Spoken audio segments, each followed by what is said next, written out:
I guess it's that time. The thing that I know you kind of. Hey, by the way, though, every now and then you get it right. Like there was one year that I remember pretty recently that you got really, really right when it comes to picking all these. I told you Alabama will win the SEC championship game. Yep. Georgia will beat them in the Natty. Wow. Okay. All right. Georgia will be 2021, baby. Yep, All-timer, I'm screwed. by the way. I'm screwed. That was never going to happen again. That was crazy prediction. But so I'm sure to go wrong. But how did you start the process, Mr. Doctorate, Mr. Thinker? I'm sure you had some kind of process that you did to this, that you did the way you compartmentalized everything. Well, it was basically who do I feel confident about being there at the end, Okay. and I actually felt confident about 10 teams. Really? Okay. Can I try to guess them? By all means, go Okay. guess away. I'm going to see the confidence meter from Brent Rollins. Texas, you feel confident Correct. in? UGA. Correct. Bama. Correct. Okay. Correct. Penn State. Correct. Ohio State. 5 for 5 so far. Oregon. 6 for 6. Clemson. 7 for 7. Okay. Now, this is where it gets a little hairy because I know how you feel about the Big 12. So I'm gonna wait for that. Notre Dame. Ding. Ding. Check. Okay, sweet. Okay. I absolutely know you are not putting Miami in there, so I'm going to refrain from any other teams in the ACC. I'm going Arizona State next. Check. Winner. So that was 9? That's 9. Okay. All right. By the way, those are the 9 teams I think can win the whole thing. Yeah. And then the 10th one was the group of 5 team. Oh, okay. So you went Boise. Yep. Okay. So All those right. are the 10 to me that I felt like, at least in terms of picking, I felt good about. And I will say Arizona State's probably the one that I'm just because of the quarterback dependency.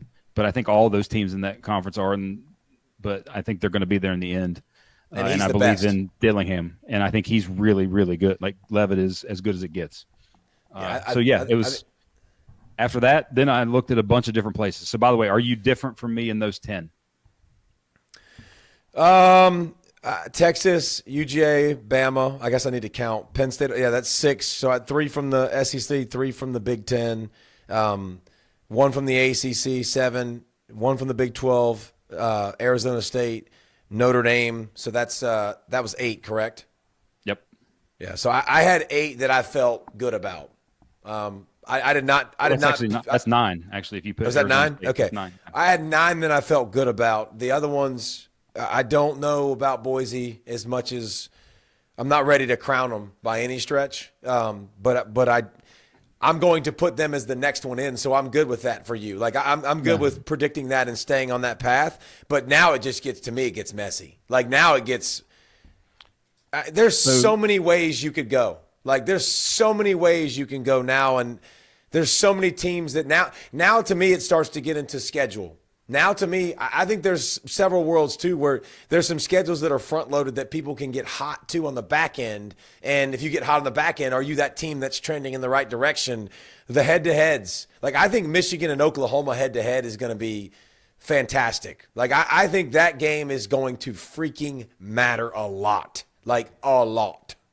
I think actually it matters more for Oklahoma than it does Michigan. Because it's not a conference game. And to me, it matters for Oklahoma and the confidence in who they're going to be because it's at home. Because if you win that game and take care of business at home, it gives you that extra realm of confidence going into SEC play. Yeah.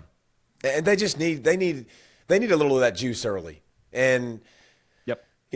While everybody's breaking in all these new players and new things, Mateer's new, but Arbuckle, his OC, is not. And coming from Washington State with him is such a big deal, man. And then getting so many guys back from injury. Oklahoma's one of those teams that I didn't put them on the underrated because I assume the way we've talked about them already, like we already have high hopes for them. Like they weren't in the top 25, which was kind of surprising. First time since '99, I think. Yeah, and it's kind of surprising because I do feel like they're going to be team very much good enough for that. How do we go about doing this next process? Because I'm not going to lie, I started circling a bunch of teams that I think could do it, and I got several. Like there's several on the next level in the SEC. There's several in the Big Ten. My Miami pick is very much alive. Like I think Miami is in that mix with their schedule. I did not have a thought process about the Big 12 and putting another team in. I debated it, but I do think, with their schedules and the way they all play each other and the way the games are always competitive, I kind of narrowed that down to one. So I was kind of debating between, Miami and then I don't know if this team's in the mix for you. Is it or not? You tell me. Is A&M in the mix for you? They were one of the ones that I considered, yes. Because I have A&M very much in the mix, and I think they're going to be a problem this year. And I think with their lines of scrimmage, There's that word again, by the way. I'm going to expand on it. I think with their line of scrimmage and their run game, and here's what I like about A&M: they get Notre Dame early. I think that's a good thing. Like I think Notre Dame's got a lot to figure out with who they are. I think they can beat Notre Dame early. They've got Auburn at home. They've got Florida at home. They got to go to LSU, which is really, really tough. They got South Carolina at home, and then they got Texas at the end of the season. Like, if they lose 3 games and they run the rest of that schedule, like, I think they're going to be in the college football playoffs. So, like, that was a big point of emphasis for me when I was looking at them and Texas Tech and Ole Miss and Florida. Who was the other teams you were concentrating on? Well, you asked. I think the interesting thing you asked first was process. So if you're going through this and looking at, okay, how do I want to pick this? One, I think if you look at a conference that might get 5 teams versus a conference that gets 4, the Big Ten to me is the one that might get 5 because of the way their schedules work, and you might get more 10-2 Big Ten teams than you would SEC teams. I think the SEC teams are going to beat each other up a little bit. So I was looking at, all right, is it a 5th Big Ten team, the last spot, a 2nd ACC, a 4th SEC team, or a 2nd Big 12? And I think you're going Big Ten. So one of my final 2 is a Big Ten team, and I actually ended up splitting SEC and Big Ten and giving them each 4. Okay. So can I guess? Go for it. Illinois. Yes, mainly because I wanted to be a man of my word, because I said that earlier in the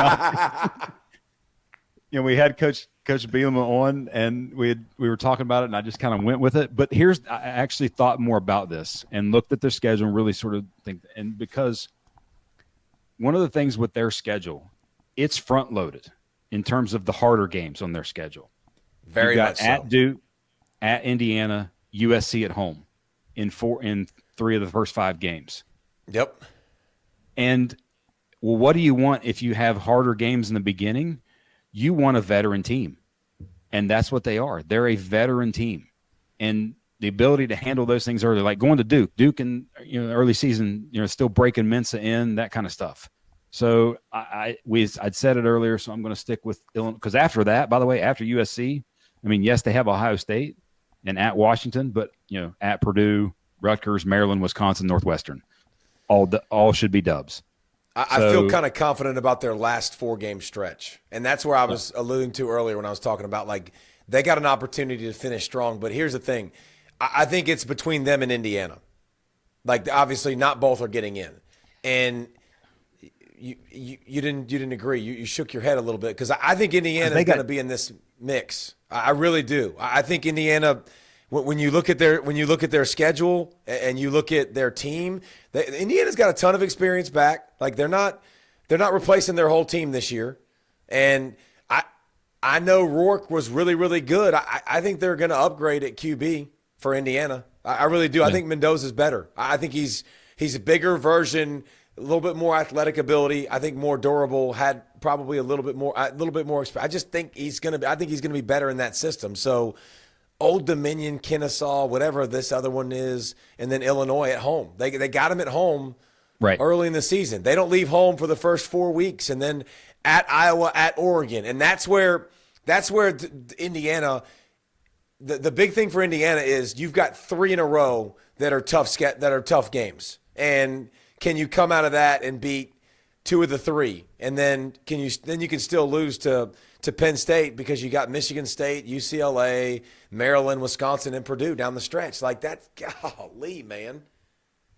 That the only reason I went there against them because I think the at Iowa game becomes one that's very losable in a way. It's a tough place to play. And Oregon playing both Oregon and Penn State, whereas Illinois only plays Ohio State. Yeah. So, but it could come down to this decision could come down to who wins that game, Illinois, Indiana. That's going to be one that we're going to talk about. So that was my 11th team.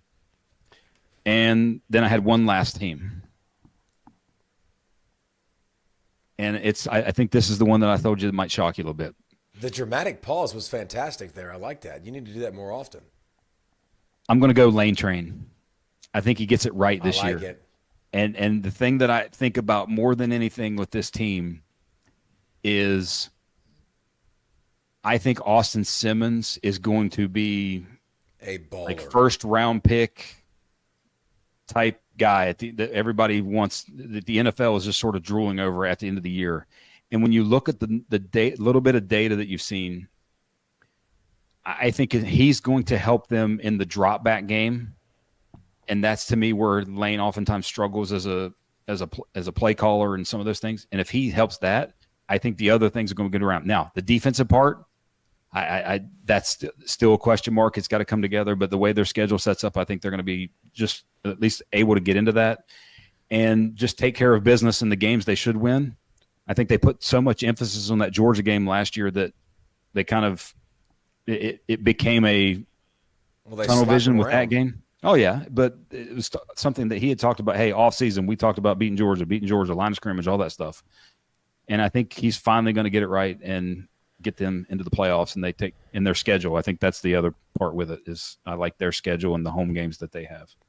Yeah, they got Georgia State at Kentucky, Arkansas, Tulane, LSU, Washington State. The only one they got to go at is Kentucky, and all of those to start. And then at Georgia, at Oklahoma, South Carolina, and then they play Florida. So, I mean, that's a tough schedule. The interesting thing that, and I've said this already, but I'm just Ole Miss and Pegues, like losing the short yardage stud, and the run game wasn't that elite a year ago. I think they're going to be really, really good. I think they're on the cusp. I think A&M's offense is going to be easier. I think their offense is easier to continue. I think they're going to be able to ground and pound people. By the way, the more I look through all this stuff, I think ground and pound this year is going to be a very prevalent theme. Like you're going to see a lot of run game, much like the NFL. Yeah, I think you're going to get a ton of ground and pound. So I differed because I pulled the trigger and I went with A&M, and I'm not sure a lot of people are going to have A&M in the playoffs, but I do, and I like A&M. So the question for me is. Do you go That's Miami? 11, by the way, for you. So that's 11. 11? Sweet. Yep. I don't even know how many I have. have. That's great. And by the way, I bleed orange. We see you. We know we want to hear Davey's top 10. And also where's the Tennessee love?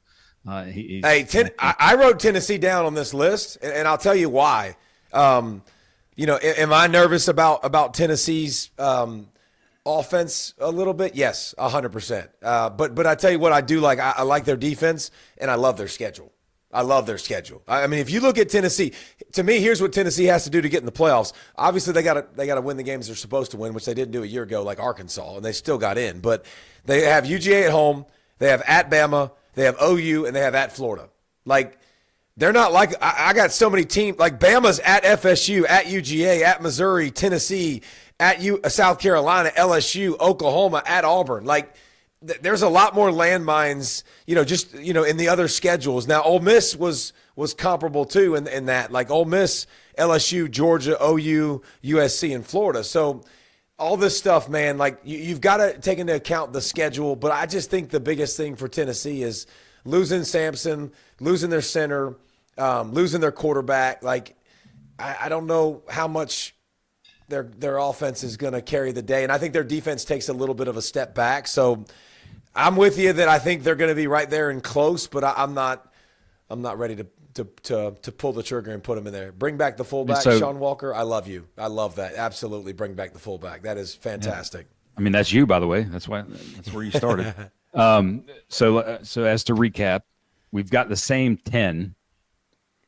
Penn State, Oregon, Ohio State from the Big Ten, Texas, Bama, Georgia from the SEC, Clemson, ACC, Arizona State, Big 12, Boise is the G5, and then Notre Dame. And for 11, I went Illinois.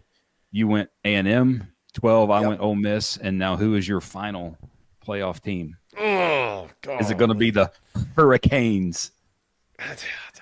The smart money would not to put the Hurricanes in there. Like if you're using past knowledge, past what you've seen and what coaching you believe, experience, you don't put them in there. And so if I didn't put them in there, I'm going, Indiana, Illinois type range. One of those two teams.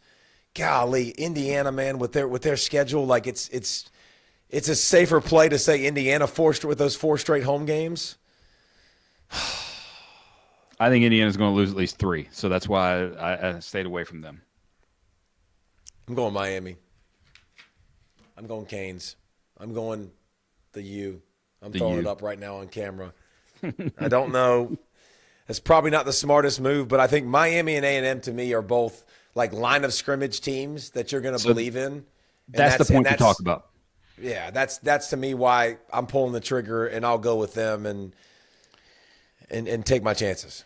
And that's why I have talked about Iowa so much earlier in the offseason, because if you look at their line of scrimmage, they've got NFL guys up and down on both sides that are experienced, that are old, that have been there, that are senior-laden team. And if it becomes a true line of scrimmage game in all of these type of games, you want to be the best. And by the way, the SEC's always been a line of scrimmage game, and all of football it's always in a way been that, but it's getting more so back to that especially when we had Coach Casey talking about the rise of 12 personnel, all that sort of stuff. But A&M, by the way, and Miami, offensive line wise, those are 2 O lines to bet on. I would agree with that. Well, and D lines for that matter. Yes, and D lines, and another thing too, I think both of them have quarterbacks, which really, really helps. But they both also have speed on the outside, and that's where Iowa doesn't do it for me as much. Like right. I think they never have those guys out wide. So if you do own the line of scrimmage, okay, well I can stack the box. You know what I'm saying? And Indiana's got a good system, and I think they'll be able to throw the ball some too. I literally boiled down to the trenches, and I think if I'm going through my whole list, it's a very common theme. And we'll pick next week we'll go to the winners, but are we going to pick every game? And now that we're going to do some like fancy cool graphics and stuff now, and like now we can do all kinds of cool crap, and we can put this up on a graphic and share it so everybody can crap all over our brackets, which is fantastic. I do like the progression, by the way. We had a nice little Monday we looked at the teams that actually we think can be in the playoff mix. Well, today we picked who is actually going to, we think, be in the playoffs, and even some overachievers and compared to the polls. Well, Monday we're going to talk about the teams who can win the whole thing, and probably pick a singular team that can win the whole thing. I actually have a lean in that regard, by the way. So I do too, but I ain't making no bones about it because I've been all in this all season, and I might just ride that train because I ain't worried about it, brother. Like I haven't seen anybody pick Clemson. I don't see a lot of preseason stuff, but I'm imagining no one's going to. And as high as I've been on them to finish the season last year, going in the off season, and as soon as Tom Allen was hired, might as well just might be it. In terms of all right. Programming it to content, by the way, you did a horrible job of leaving no time stone unturned for Monday. You kind of may have preempted what you're going to say, but Bear was against you, by the way. I saw that the other day. Bear's kind of like, hey, where's Wild the Felica texted me. Felica texted me and said, "Don't believe the Clemson. Don't do it." And I was like, "Shut up! Like I'm not listening to you, Bear." And now listen, Bear's right a lot, but All right, next week, boys, join us, next Monday. And then once we get to the season, we'll start doing Saturday night, live recap. We'll do Monday show. We'll do Wednesday show with a guest, and then we'll do Thursday picks. And so we'll have even more shows for you. Thanks for all you guys signing, subscribing, all that stuff. We're growing like crazy, and we really appreciate it. And we'll pick some winners next week, or at least give you some picks to go opposite of, and use as toilet paper. So see y'all next week.